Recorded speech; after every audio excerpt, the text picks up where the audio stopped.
اعوذ باللہ من الشیطان الرجیم بسم اللہ الرحمن الرحیم قال اللہ تبارک و تعالی فی القرآن المجید وَإِذَا مَرِضْتُ فَهُوَ يَشْفِينِ، اور جب میں بیمار ہوتا ہوں بس وہ ذات ہے جو شفا دیتی ہے۔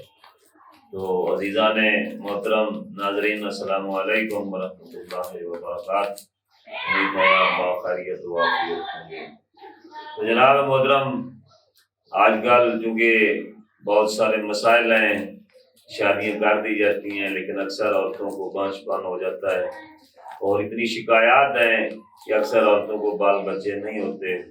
تو میں نے سوچا کہ کیوں نہ ہو کہ ایسی تجویز ادویہ کی جائیں، اس بانجھ پن کا خاتمہ ہو جائے۔ تو امید ہے کہ آپ میرے اس نسخہ کو بنائیں گے اور آزمائیں گے، اور یقیناً انشاءاللہ تعالیٰ بفضل خدا اولاد نارینہ ہوگی، معرومی نہیں ہوگی۔ تو اس کے لیے 3 چیزیں میں نے تجویز کی ہیں۔ اس کا نام میں بعد میں بتاؤں گا کہ اس کا نام کیا رکھا ہے میں نے۔ پہلے نمبر پر ہے زنجبیل، اس کو سونڈ بھی کہا جاتا ہے۔ وہ آپ نے 12 گرام لے لینی ہے۔ وزن جو میں نے نوٹ کیا ہے وہ تولہ بھی آپ لے سکتے تھے، لیکن نہیں، 12 گرام لینا ہے یا 14 گرام لینا ہے۔ 12 اور 14 پہ بات انشاءاللہ بن جائے گی آپ کی۔ اس کے بعد ہے پیپل، یعنی فل دراز، اس کو لمبی مرچ بھی کہا جاتا ہے، اس کے بھی آپ نے 12 یا 14 گرام وزن برابر رکھنا ہے۔ اور تیسرے نمبر پر ہے ناگ کیسر۔ ناگ کیسر جو ہے وہ آپ نے تازہ لینی ہے۔ تازہ سے مراد پرانی نہ ہو، کونا نہ ہو، جو بالکل قابل استعمال بھی نہ ہو، اس کی جو ہے وہ ختم ہو چکی ہو۔ تو آپ نے وہ ناگ کیسر فریش آئی ہوئی جو ملتی ہے وہ آپ نے 12 یا 14 گرام وہ بھی لے لینی ہے۔ آپ تینوں کا صفوف کرنا ہے۔ صفوف آپ نے الگ الگ ہی کرنا ہے۔ پہلے زنجبیل کو رگڑ لیں، اس میں ریشے بھی ہوتی ہیں، ان ریشوں کو دور کر لینا ہے، اس کا پاؤڈر نکال لینا ہے، اور اس کے بعد فل دراز کا صفوف بنائیں، اس کے اوپر ڈال دیں۔ پھر ناگ کیسر کا صفوف بنائیں باریک، اس کے اوپر ڈال دیں۔ آپ تینوں کو ملا کر اکٹھا مصفوف کو مخلوط کر لیں، یعنی ملا لیں۔ آپ تقریباً یہ 36 گرام وزن آپ کے پاس 12 کے حساب سے ہو جائے گا، اگر آپ نے 12 گرام لیا تو 36 گرام وزن ٹوٹل صفوف کا بن گیا۔ اب اس میں آپ نے 36 گرام شہد خالص چھوٹی مکھی کا وہ آپ نے ڈال دینا ہے، اور ان تینوں چاروں چیزوں کو مخلوط کر لینا ہے تاکہ یہ معجون ٹائپ بن جائے۔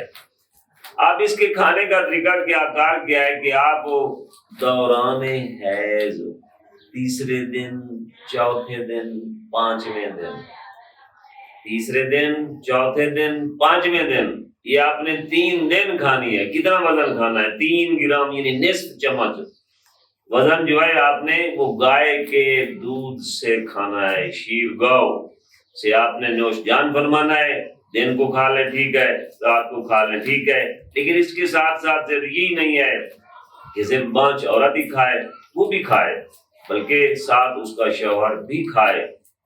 دونوں جو ہیں وہ آدھا چمچ، 3 گرام کے حساب سے، آدھے سے بھی کم بنے گا چھوٹا چمچ، 3 گرام کے وزن سے آپ دونوں میاں بیوی کھائیں 3 دن تک، یعنی تیسرے روز حیض سے، اور چوتھے اور 5ویں روز، اور 6ٹھے روز تک یا 7ویں روز تک تمام کر دیں، یعنی اس وقت آپ حیض سے پاک ہو جائیں گی۔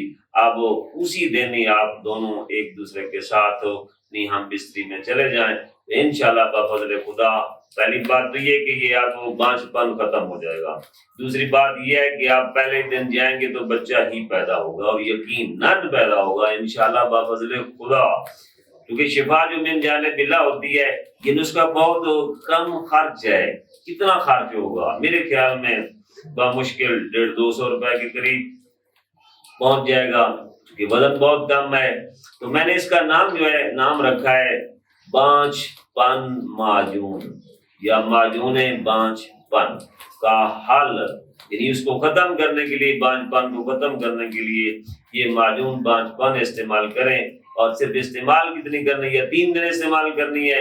اگر حیض لمبا چلا جائے تو پھر 5 دن استعمال کر لیں، اور جو ہی آپ غسل کریں تو اسی دن ہی آپ مجامعت کریں، مباشرت کریں، ہم بستری کریں، انشاءاللہ بفضل خدا ایک تو قوت بڑھے گی، اور دوسرا بانجھ پن ختم ہوگا، اور تیسرا لڑکا ہی پیدا ہوگا، اور انشاءاللہ بفضل خدا آپ دعائیں دیں گے اور دعائیں میں یاد رکھیں گے، زندگی رہی تو پھر انشاءاللہ تو نیکسٹ ملیں گے۔